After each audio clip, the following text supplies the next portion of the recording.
Hello friends, welcome back to my channel Bong Joyshree. তো কেমন আছো তোমরা সবাই? আশা করছি সবাই খুব খুব খুব ভালো আছো। আমিও খুব ভালো আছি।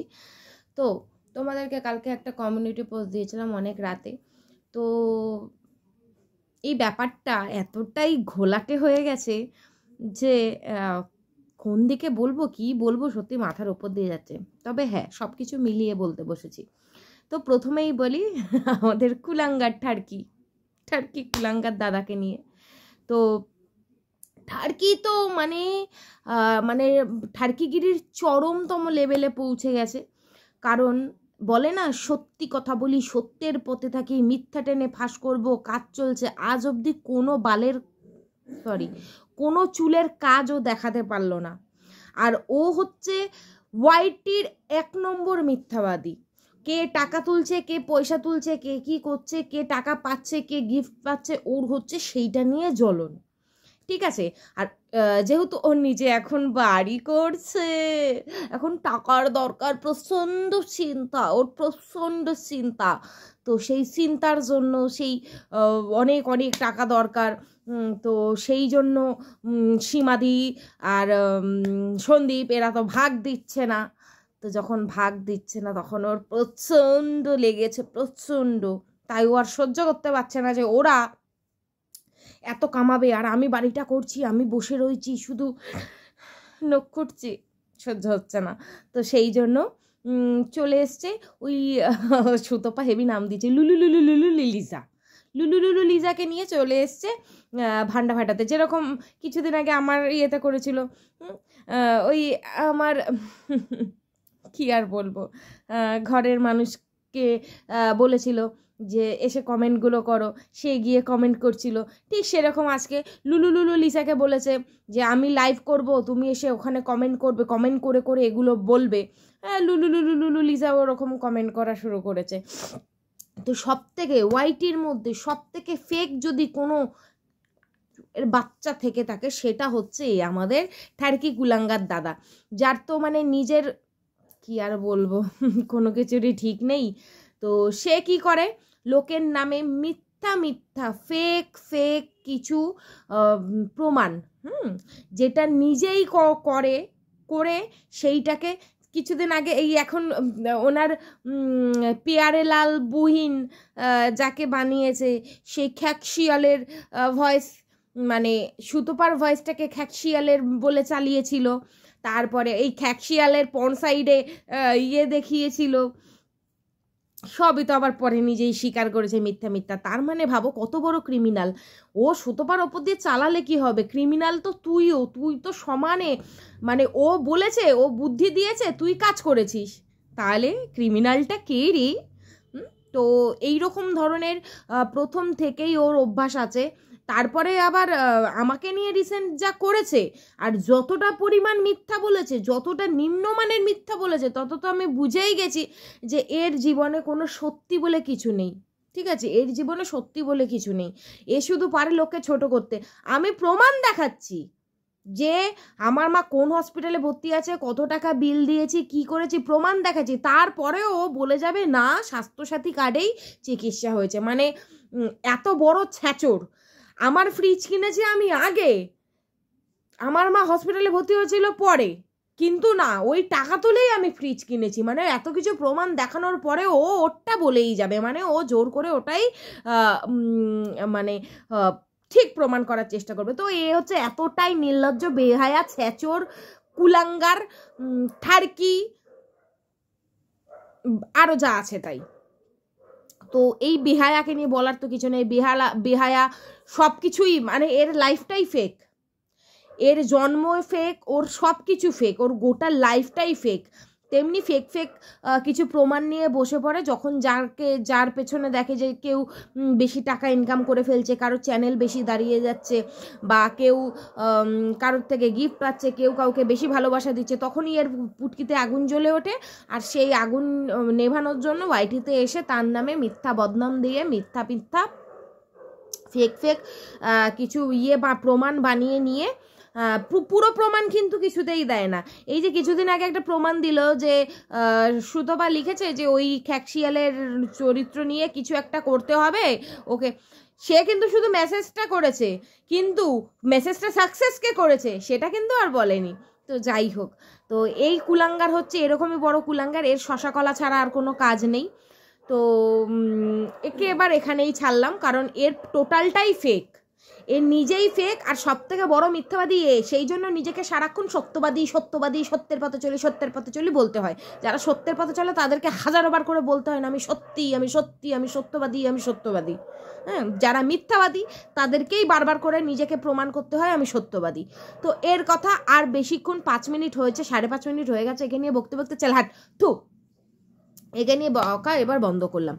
এবার চলে আসলাম সন্দীপ আর সীমাদিকে নিয়ে। আচ্ছা, এবার বলবো সীমাদিকে নিয়ে। তবে সীমাদিকে একটা কথা বলবো, সীমাদি তোমার এগেনস্টে কি এমনি এমনি অ্যালিগেশন আসছে? এবার আমাকে বলতে পারো তোমার যেগুলো বলেছিল, আমাকে যে অ্যালিগেশনগুলো দেওয়া হয়েছে সেগুলো আমি নিজের মুখে যেগুলো স্বীকার করার সেগুলো স্বীকার করেছি, আর যেগুলো করার না, যেগুলো মিথ্যা বলছে সেগুলো প্রমাণ সমেত তুলে ধরেছি, হয়ে গেল। কিন্তু সীমাদির ক্ষেত্রে এবং আমি এই যে ডিজিটাল ভিখারি বলে না, আমি কিন্তু সবার সামনে ভায়া হয়ে আসিনি, ঠিক আছে? কারোর ভায়া হয়ে এসে কারোর জন্য আমি টাকা তুলিনি। আমার যখন প্রয়োজন পড়েছে আমি আমার পরিবারের সামনে হাত পেতেছি, তারা যেটুকু আমাকে সাহায্য করেছে।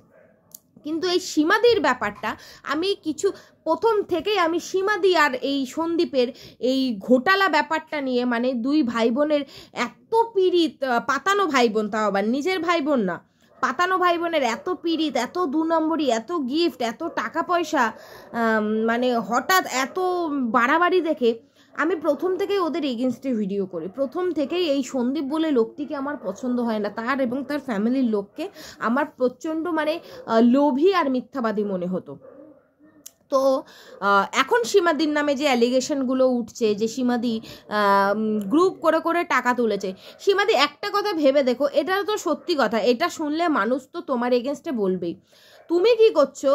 তুমি ভায়া টাকা তোমার কাছে পাঠানো হচ্ছে, যারা ওই সন্দীপকে দিতে চাইছে, এটা তো সত্যি কথা যে তারা ডাইরেক্ট কেন সন্দীপকে কন্ট্যাক্ট করছে না, তারা কেন তোমার ভায়া ওকে পাঠাচ্ছে? এইটা সব থেকে বড় প্রশ্ন। তুমি সব ছেড়ে আগে এই প্রশ্নটা ক্লিয়ার করো যে কারোর যদি টাকা পাঠানোর ইচ্ছা হয়, সবাই তো ওর বাড়ি অবধি পৌঁছে যাচ্ছে, তার মানে যারা ওর বাড়ি যাচ্ছে ওর বাড়ির ঠিকানা জানে, ওর সঙ্গে ফোনে কথা হয়, ওর সঙ্গে পার্সোনালি যোগাযোগ আছে। তো তারা যখন পার্সোনালি যোগাযোগ আছে, তো তারা ওকে ডাইরেক্ট না পাঠিয়ে তোমার ভায়া হয়ে কেন ওর কাছে গিফট বলো বা টাকা বলো, কেন তোমার ভায়া ওর কাছে যাবে, তোমাকে কেন পাঠানো হবে? আর এই যে তুমি এতগুলো গ্রুপ, 8টা গ্রুপ যে ক্রিয়েট করা হয়েছে, তুমি এবার এটা ক্লিয়ার করো যে তুমি 8টা গ্রুপ কি জন্য খুলেছিলে? সত্যিই কি তুমি এই গ্রুপ খুলে তুমি আর এই লুলু লিসা এরা দুজনে মিলে দালালি করেছো? দালালি করে এর জন্য একে দেখিয়ে টাকা তুলে তোমরা সেটা আত্মসাৎ করেছো? ব্যাপারটা যেটা ঘটে সেটা কিছু তো বটে। তোমাকে সবাই অ্যালিগেশন একটাই দিচ্ছে, তোমার ভায়া কেন টাকা পাঠানো হবে, এইটা হচ্ছে সব থেকে বড় প্রশ্ন।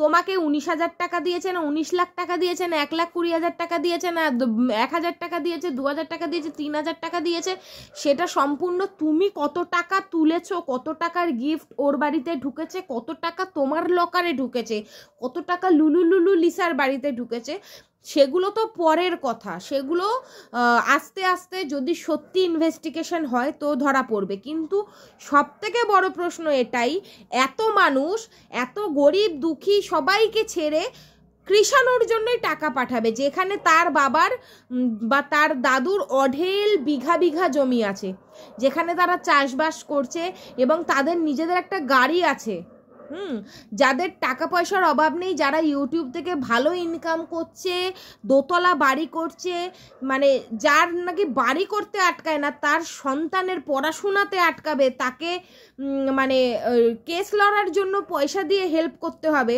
সত্যি এটা নেওয়া যায় না, ঠিক আছে? সত্যি এটা নেওয়া যায় না। আর ওই যে কুলাঙ্গার বলে আমি নাকি মা বাবাকে দেখিয়ে টাকা তুলেছি, ওই ছেলের কোনোদিনও না ওই নিজের মায়ের জন্য যদি হাত পাততে হয়, সেদিনকার শুয়োরের বাচ্চা বুঝবে যে কতটা প্রেস্টিজিয়াস ইস্যু এটা, যে আমি আজকে অসহায়, আমি পারছি না বলে লোকের কাছে হাত পাততে হচ্ছে। ও আসবে, খুব শিগগির হাত পাততে আসবে, বাড়ি শুরু করেছে তো। তো যাই হোক, আবার অন্য লাইনে ঢুকে যাচ্ছি, আসল লাইনে আসি। তো যার এত এত আছে, যার এত এত জমি আছে, এত এত ইনকাম আছে ইউটিউব থেকে, তাকে এত এত গিফট, এত এত টাকা পাঠানো হচ্ছে, তাও ডাইরেক্ট তাকে পাঠানো হচ্ছে না, পাঠানো হচ্ছে সীমাদিকে।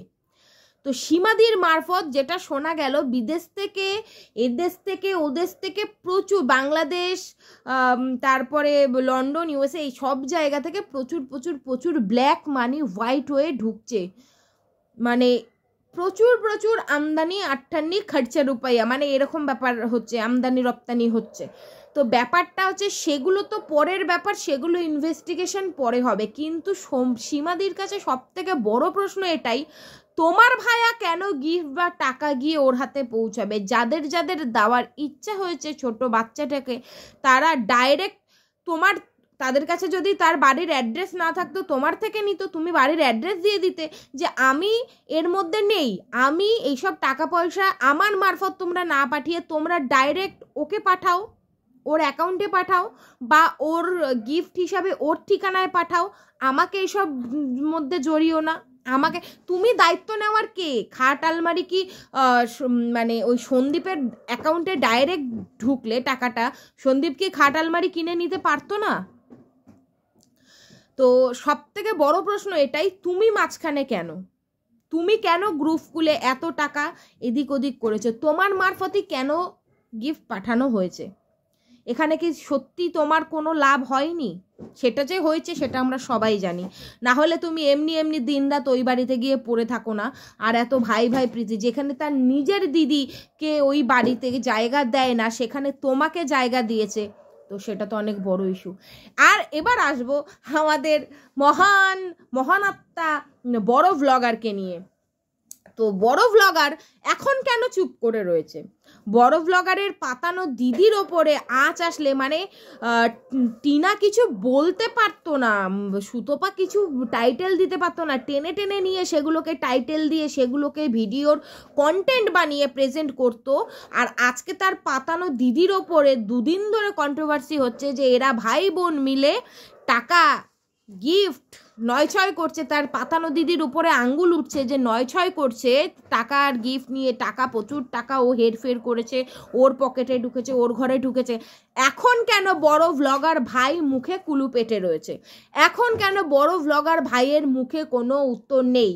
এখন কেন সে বলছে না কোনো কথা? কেন এই ব্যাপারটাকে সে কন্টেন্ট বানাচ্ছে না বা পুরো কথা ক্লিয়ার করছে না যে না দিদির কোনো দোষ নেই, কোনো মারফত আসেনি বা কোনো গ্রুপ ছিল না বা কিছু, যাই হোক, কেন ক্লিয়ার করা হচ্ছে না?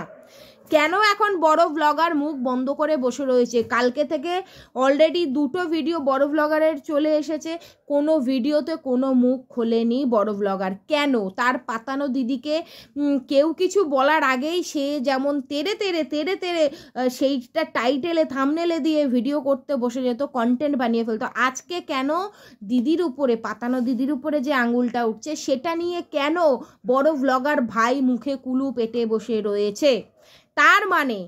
তার মানে এই লোক লোটার ব্যবসাতে সম্পূর্ণভাবে মদত করছে এই ভাই, এই বড় ব্লগার পাতানো ভাই সম্পূর্ণ এর মধ্যে মদত দিচ্ছে। কারণ সেও জানে যে তার ঘরে মানে ওই দিক থেকে আসছে 1 টাকা, দুজন দালাল লুলু লিসা আর সীমাদি মিলে খাচ্ছে 8 আনা, কিন্তু 8 আনা তো আমার ঘরে আসছে ভাই, তাতেই বা কম কিসের? আর বাচ্চাটাকে যখন টিনা নিয়ে চলে গেল, বাচ্চাটাকে বারবার খালি মেঝের মধ্যে বসিয়ে খেলছে, এই করছে, তখনই বুঝেছি খাটটা কারোর থেকে আসার অপেক্ষা। ঠিক খাট ঢুকলো কোথায়? এখন তো দেখানো হয় না, এখন তো ওই খাটে বসে খেলা দেখানো হয় না। আলমারি, ঘর ফাঁকা, যার এত ইনকাম, যার এত গিফট আসে, সে 15,000 টাকা দিয়ে একটা আলমারি কিনতে পারে না? কিন্তু আলমারির টাকাও শুনছি ঢুকছে। আলমারিটাও বানাতে দেওয়া হয়ে গেছে, ঢুকছে। তো এইখানে যারা যারা ভিউয়ার্সরা বলে যে এখানে সন্দীপের কোনো হাত নেই, বড় ব্লগারের কোনো হাত নেই, মানে তারা হচ্ছে সব থেকে বড় অসভ্য, মানে অন্ধ, কি বলবো, মাথা মোটা। তার যদি মদত না থাকে তাহলে একটা মানুষ দালাল হয়ে কিভাবে এইভাবে পাবলিককে লুটছে।